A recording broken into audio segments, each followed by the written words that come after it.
Hello friends, my self Sandeep. सार्थक judiciary के इस यूट्यूब चैनल पर आप सभी का स्वागत है।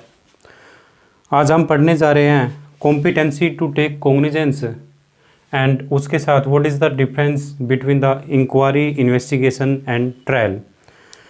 Now the competency to take cognizance.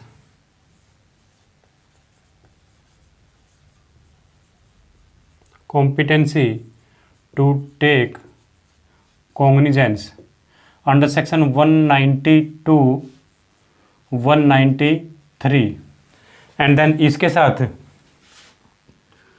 Difference between investigation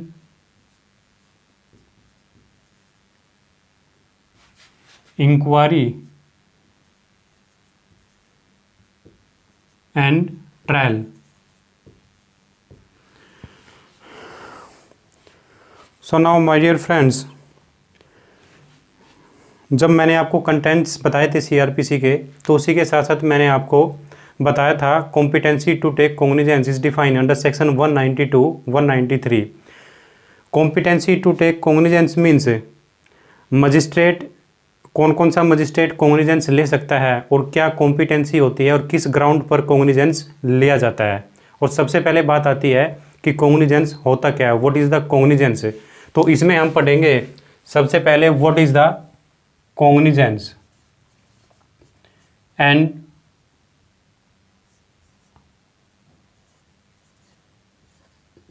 किसके द्वारा ये लिया जाता है, और power to take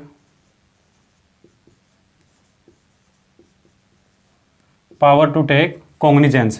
So now the first question is, what is the cognizance? Cognizance is defined under section 190 of the CRPC. CRPC के 190 में section 190 में cognizance डिफाइन किया गया है। Means any judicial magistrate of the first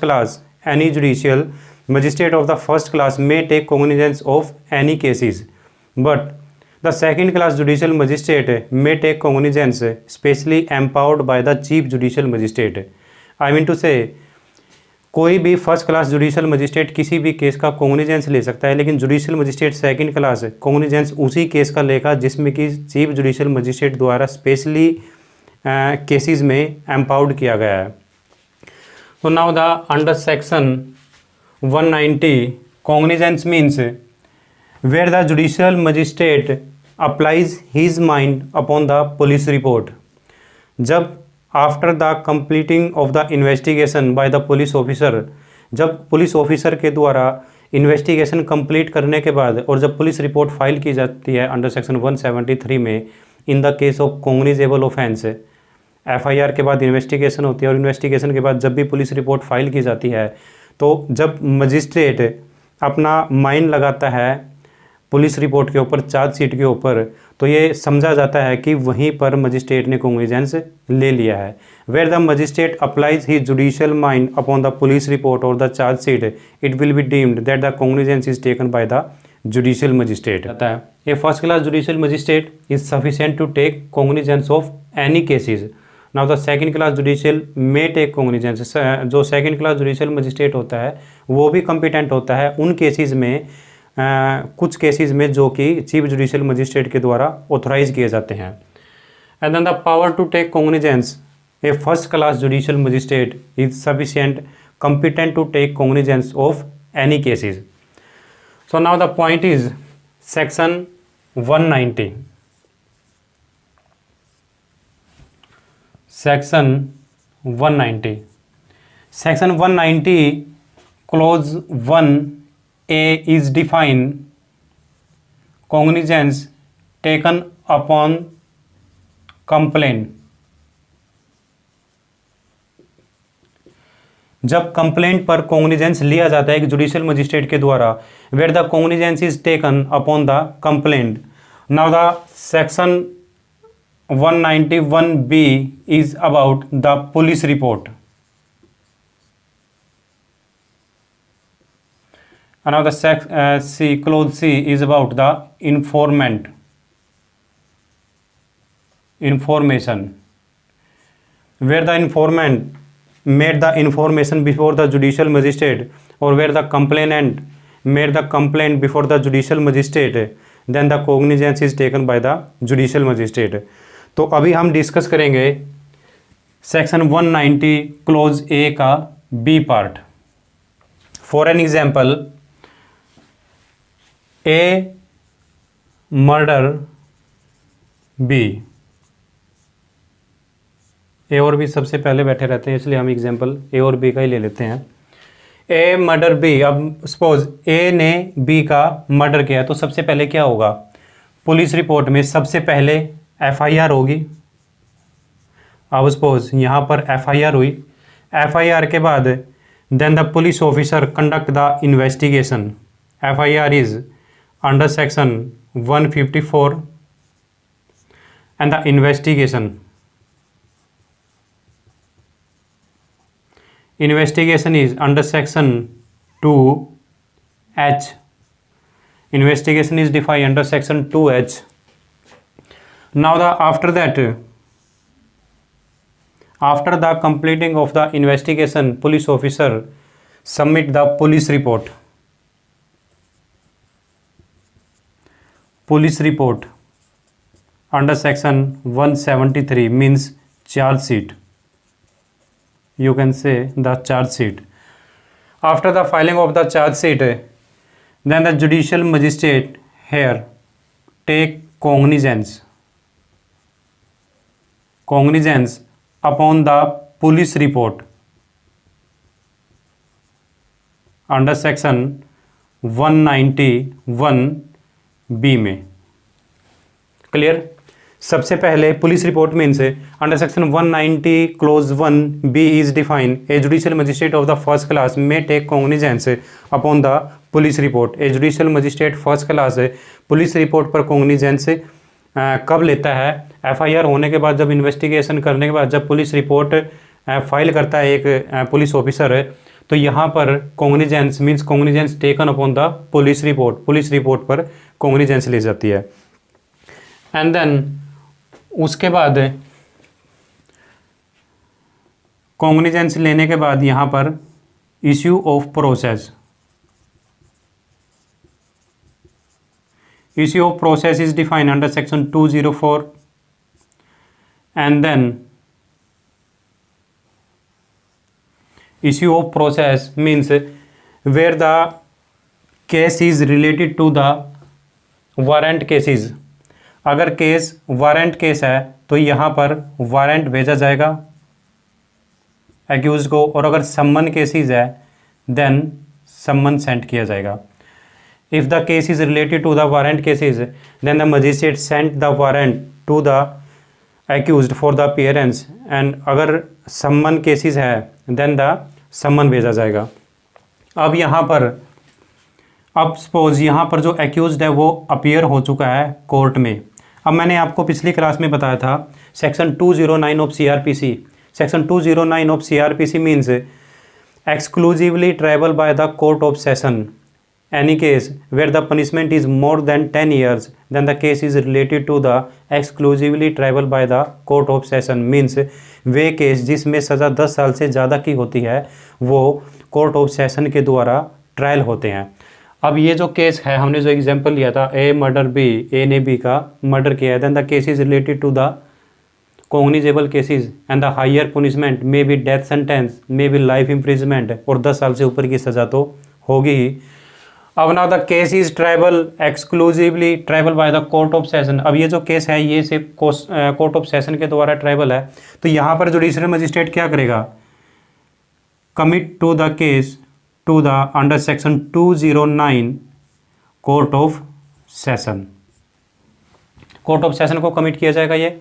and then the court of session यहाँ पर applies under section 207 is about.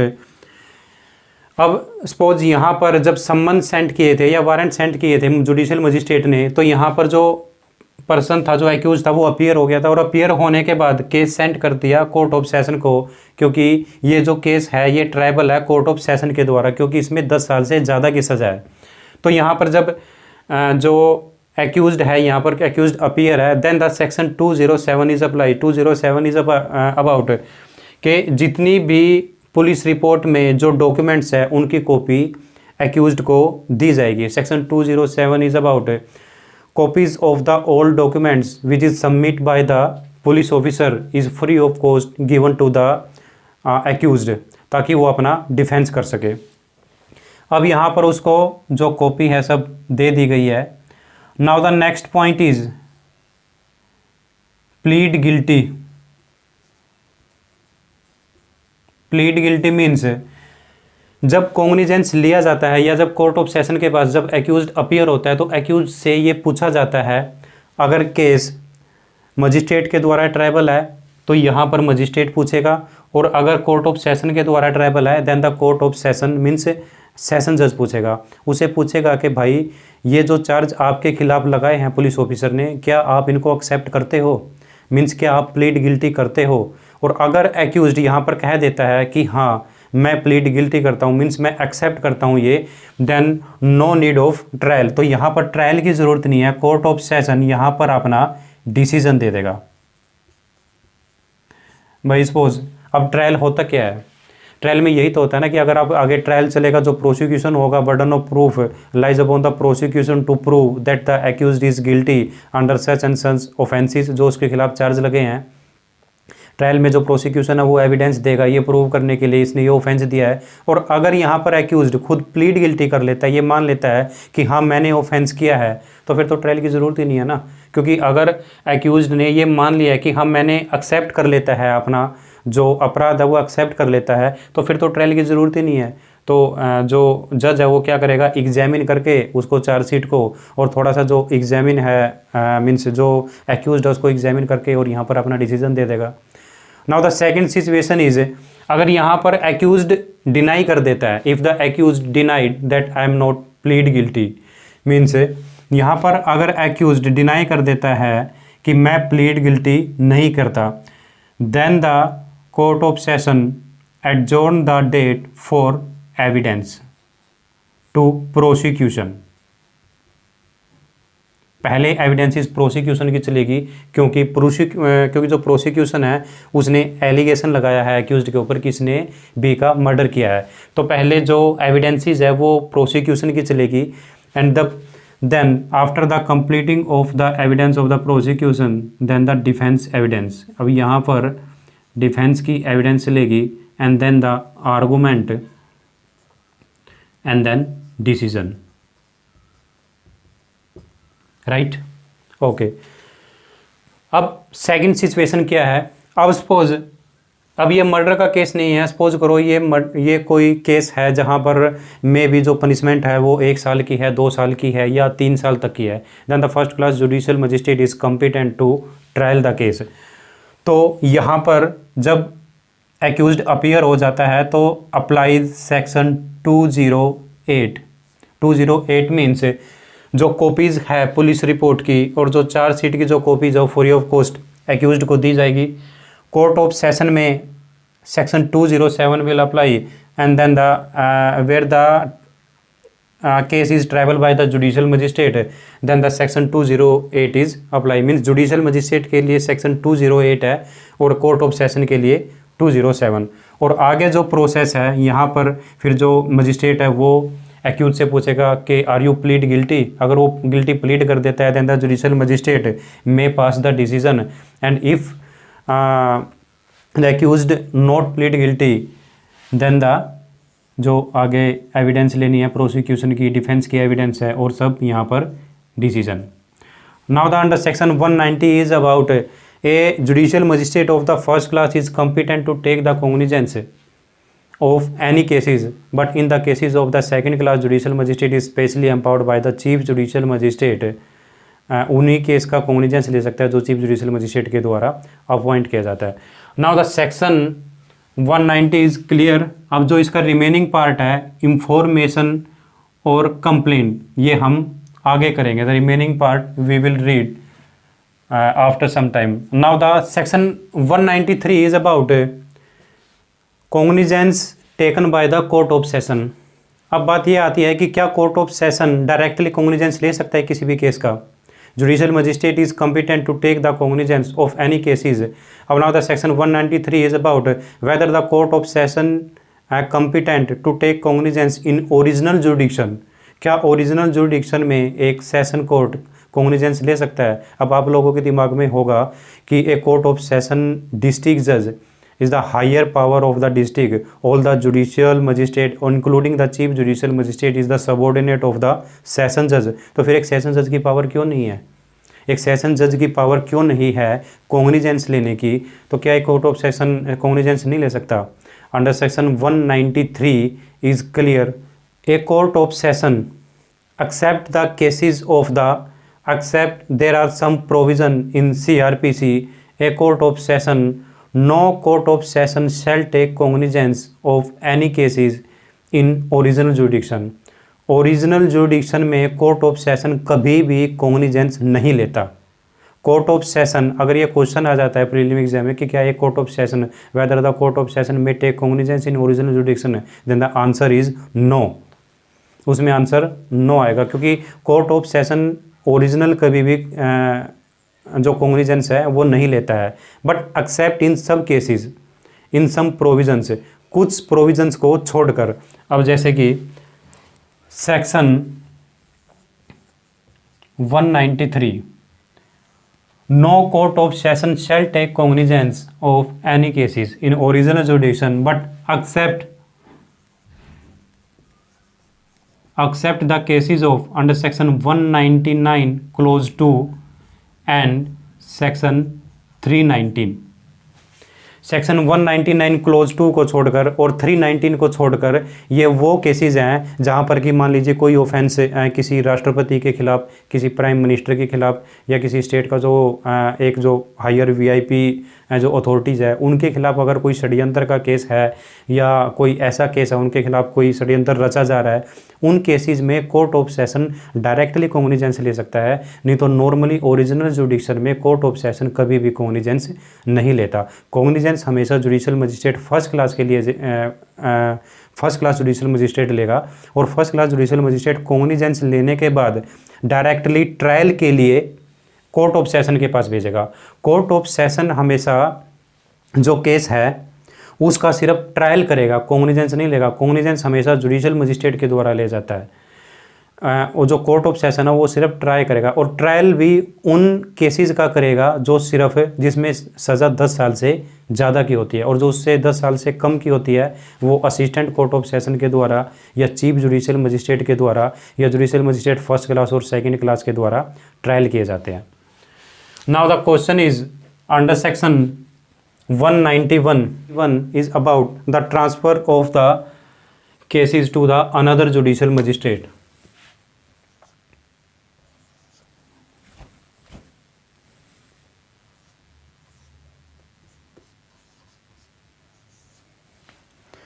Section 191 is about the natural justice.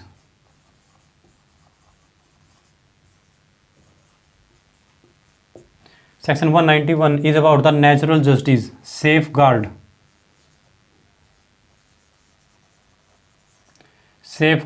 in favor of the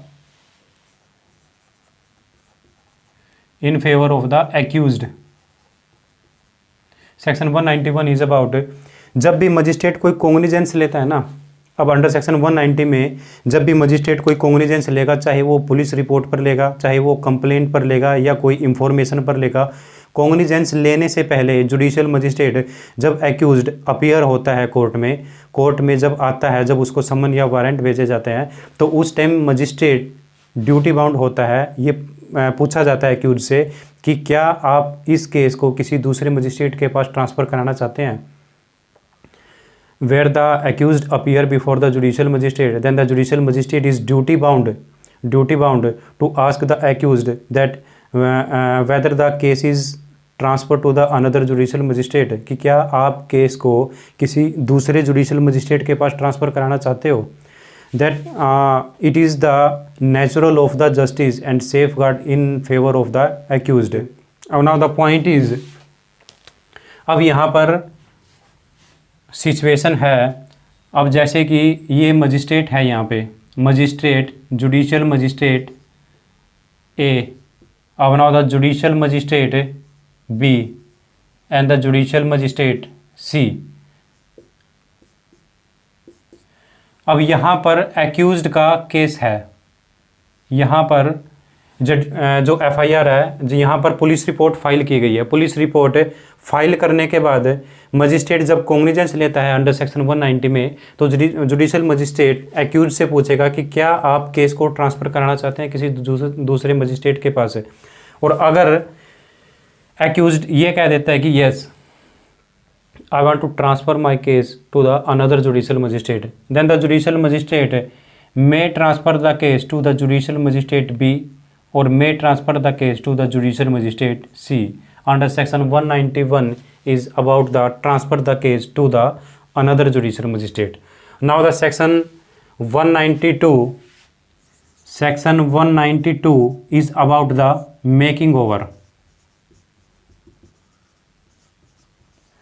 Making over means where the chief judicial magistrate transfer the case, where the chief judicial magistrate transfer the case to judicial magistrate first class to another judicial magistrate first class or judicial magistrate first class to another judicial magistrate second class. जहाँ पर chief judicial magistrate किसी case को एक first class judicial magistrate से किसी first class judicial magistrate दूसरे के पास ट्रांसफ़र करता है, या जुडिशियल मजिस्ट्रेट फर्स्ट क्लास से जुडिशियल मजिस्ट्रेट सेकंड क्लास के पास ट्रांसफ़र करता है, that's called be the making over by the chief judicial magistrate. Now the situation is, अब suppose CGM chief judicial magistrate के पास कोई केस है, यहाँ पर कोई केस आया है. अब यहाँ पर chief judicial magistrate is find that the case should be tried to the judicial magistrate first class, means judicial magistrate competent है इस केस का ट्रायल करने के, मीन्स इस केस का ट्रायल कर सकता है. Judicial magistrate first class competent है. Now the judicial magistrate first class, judicial magistrate first class and the judicial magistrate second class. अब अगर चीफ जुडिशियल मजिस्ट्रेट को ये लगता है कि ये case judicial magistrate first class के द्वारा भी ट्रायल किया जा सकता है और सेकंड के द्वारा भी ट्रायल किया जा सकता है, देन द अंडर सेक्शन 190 में चीफ जुडिशियल में transfer the case to the judicial magistrate first class और the judicial magistrate second class. Means chief judicial magistrate case को फर्स्ट क्लास के पास भी ट्रांसफ़र कर सकता है, और अगर केस ट्रायबल है सेकंड क्लास मजिस्ट्रेट भी कॉम्पिटेंट है इसका ट्रायल करने के लिए, तो सेकंड क्लास के पास भी ट्रांसफ़र कर सकता है. Now this is the first situation. और now the second situation is, अब suppose a case is already trial before the judicial magistrate first. एक केस है जो already judicial magistrate first class के पास चल रहा है. अब सीजीएम के पास कोई एप्लीकेशन आई है केस को ट्रांसफ़र करने की अनदर जुडिशियल मजिस्ट्रेट के पास. Now the chief judicial magistrate may transfer the case to the judicial magistrate first class और may transfer the case to the judicial magistrate second class. यहाँ पर जो सिचुएशन है वो ये है कि जुडिशियल मजिस्ट्रेट, अगर सीजीएम के पास कोई केस आता है, उसके पास ऑलरेडी कोई केस चल रहा है और उसे लग रहा है कि ये केस किसी दूसरे जुडिशियल मजिस्ट्रेट के पास ट्रायल किया जाना चाहिए, तो वो तब भी ट्रांसफ़र कर सकता है. और या फिर ऑलरेडी कोई केस चल रहा है उसको अगर ट्रांसफ़र करना है, then the chief judicial magistrate may transfer the case to the another judicial magistrate. Okay, difference between the inquiry, investigation and trial. Investigation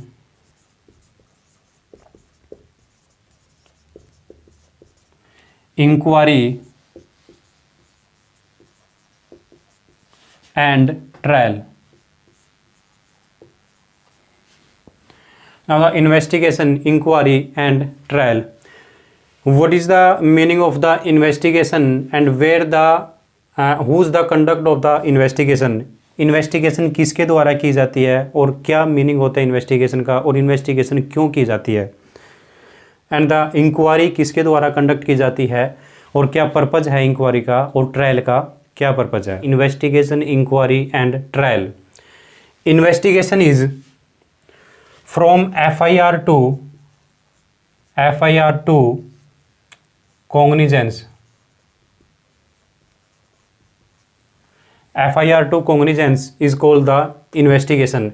FIR से cognizance तक का जो प्रोसेस होता है, FIR से cognizance तक का जो प्रोसेस होता है is called the investigation, and investigation is conducted by the police officer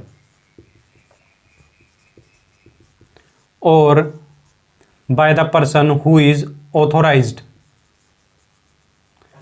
by the magistrate or by the court. Investigation FIR to cognizance और ये कंडक्ट की जाती है पुलिस ऑफिसर के द्वारा या उस व्यक्ति के द्वारा जो कोर्ट या मजिस्ट्रेट के द्वारा ऑथराइज किया जाता है. Now the investigation is defined under section 2H of CRPC. Now the inquiry is the process from cognizance to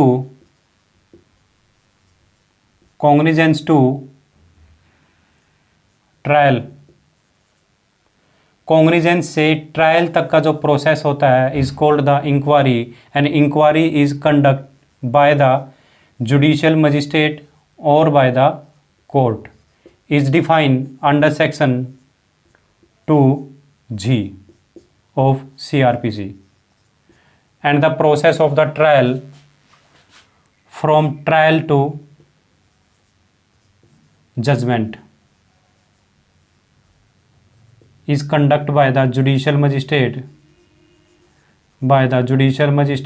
or by the court. Right? Difference between the investigation, inquiry and trial. Investigation is FIR to cognizance, inquiry is cognizance to trial, and trial is trial to judgment. The purpose of the investigation is conduct the collection the evidences. The purpose of the investigation is collection the investigation, and the purpose of the inquiry is examine the police report or the evidences, and the trial means conduct the all evidences.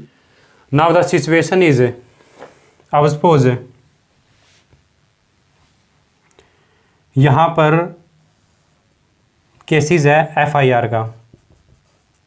अब हमारा आता है under section. अब मैं define करूँगा यहाँ पर अब मैं डिफाइन करूँगा अंडर सेक्शन 190 जो हमने पढ़ा था, close 1A complain, section 191B police report, and section 191C information. Right. Section 191B police report पर जब कॉग्निजेंस लिया जाता है वो हम ऑलरेडी पढ़ चुके हैं, एक बार फिर से मैं बता देता हूँ. जब कोई भी कॉग्निजेंस पुलिस रिपोर्ट पर लिया जाता है सबसे पहले FIR. Okay, now the situation is first of all FIR के बाद इन्वेस्टिगेशन, एंड इन्वेस्टिगेशन के बाद पुलिस रिपोर्ट, एंड देन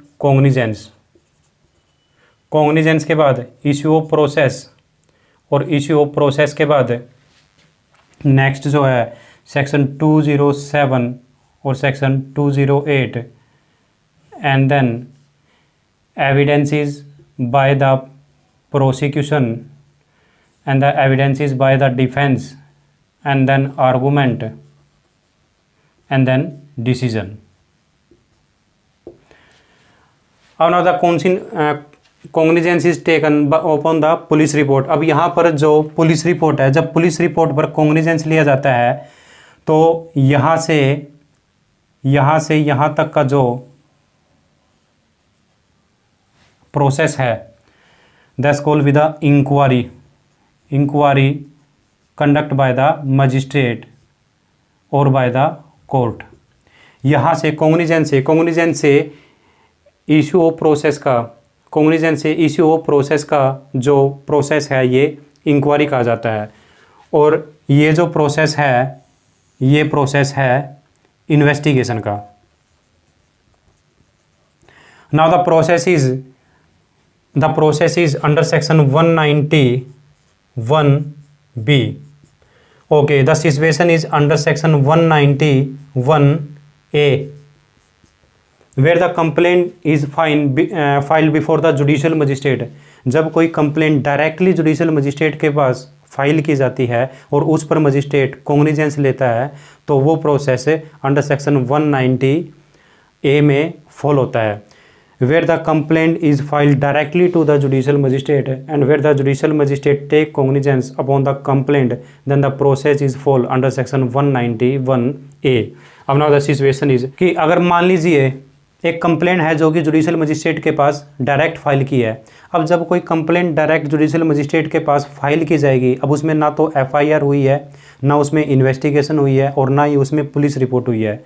अब वहाँ पर जब कोई कंप्लेंट जुडिशियल मजिस्ट्रेट के पास फाइल की जाएगी तो सिंपल सी बात है कि जुडिशियल मजिस्ट्रेट अपना माइंड लगाएगा कंप्लेंट पर।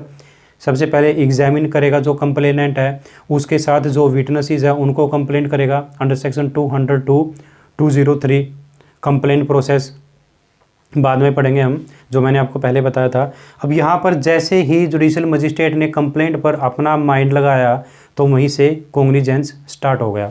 अब नाउ द सिचुएशन इज, अब यहाँ पर कंप्लेनेंट ने कंप्लेंट फाइल की, कंप्लेनेंट ने यहाँ पर कंप्लेंट फाइल की। अब यहाँ पर ना कोई एफआईआर है, ना ही इन्वेस्टिगेशन है और ना ही क्या है इश्यू ऑफ प्रोसेस। अब यहाँ पर डायरेक्ट कॉग्निजेंस है। अब यहाँ पर ना इन्वेस्टिगेशन है, ना ही पुलिस रिपोर्ट है और ना ही एफआईआर है, तो ये डायरेक्ट इंक्वायरी होगी बाय द जुडिशियल मजिस्ट्रेट। क्योंकि जब कोई कंप्लेंट डायरेक्टली जुडिशियल मजिस्ट्रेट के पास फाइल की जाती है तो वो सीधा उस पर जुडिशियल मजिस्ट्रेट कॉग्निजेंस लेगा, तो यहाँ पर इंक्वायरी होगी और इंक्वायरी के बाद ट्रायल एंड देन डिसीजन। यहाँ पर इश्यू ऑफ प्रोसेस भी होगा। फिर यहाँ पर 207 एंड 208 भी अप्लाई होगा। अब जब कोई कंप्लेंट फाइल करेगा तो कंप्लेन में जो उसने जो एविडेंसेस दी है, जो एग्जामिन किए हैं, जो मीन्स जो विटनेसेस है या जो पर्सन है जो कंप्लेनेंट है उसको जब एग्जामिन किया जाएगा या वो रिटर्न में कोई एप्लीकेशन देते हैं तो डॉक्यूमेंट तो वहाँ पर भी आएंगे ना, तो वो डॉक्यूमेंट भी उसको दिए जाएंगे। अब मेरा मेन पर्पस जो है वो बताने का ये है कि कंप्लेंट प्रोसेस में इन्वेस्टिगेशन नहीं होता।